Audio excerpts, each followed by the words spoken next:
Alright guys, welcome back to the channel, and today we're going to be giving you a update on where I am with the Mustang. I'm currently sitting inside of it right now.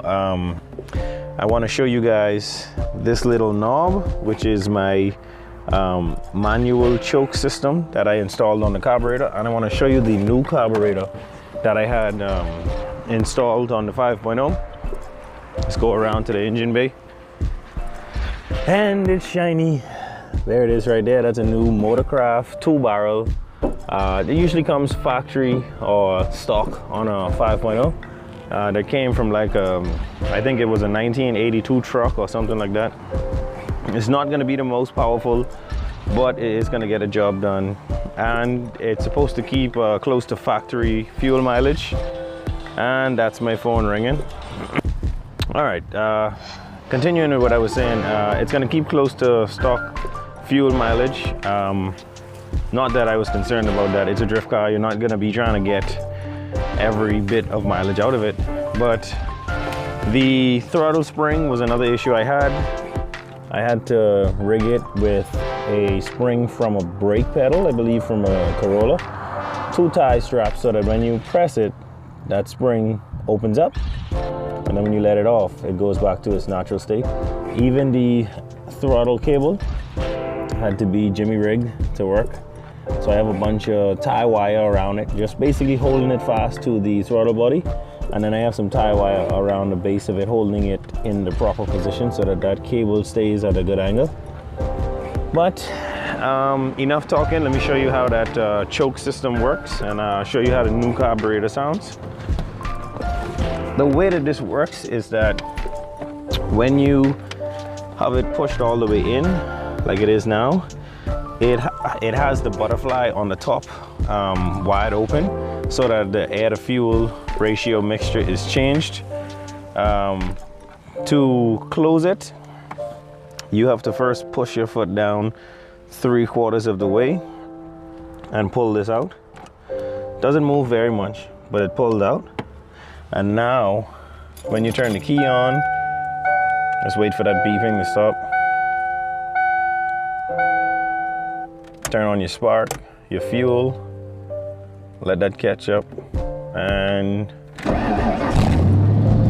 there you go. And she died.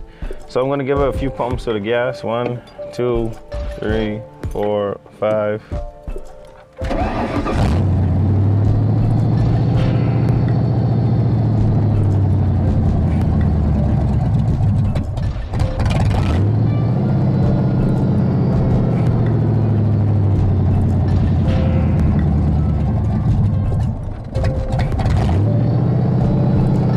Basically right now I have to keep pressing the gas to keep it alive.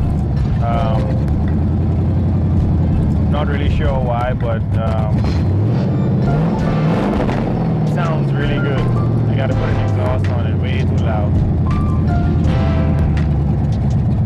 Let me see what it'll do when it goes down. All right, so it doesn't catch. Give it a few pumps of the pedal.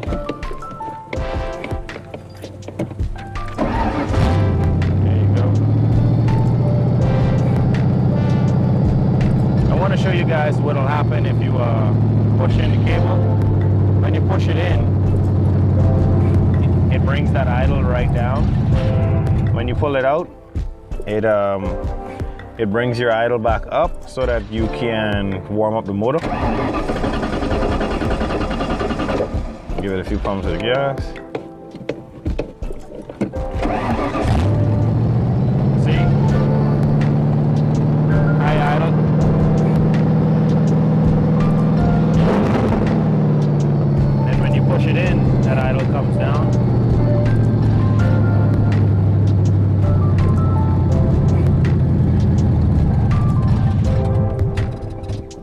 And because the motor is not warmed, when you have that pushed in, it just shuts off. But that's how that manual choke system works. When it comes to the Mustang, maybe a little carb tuning.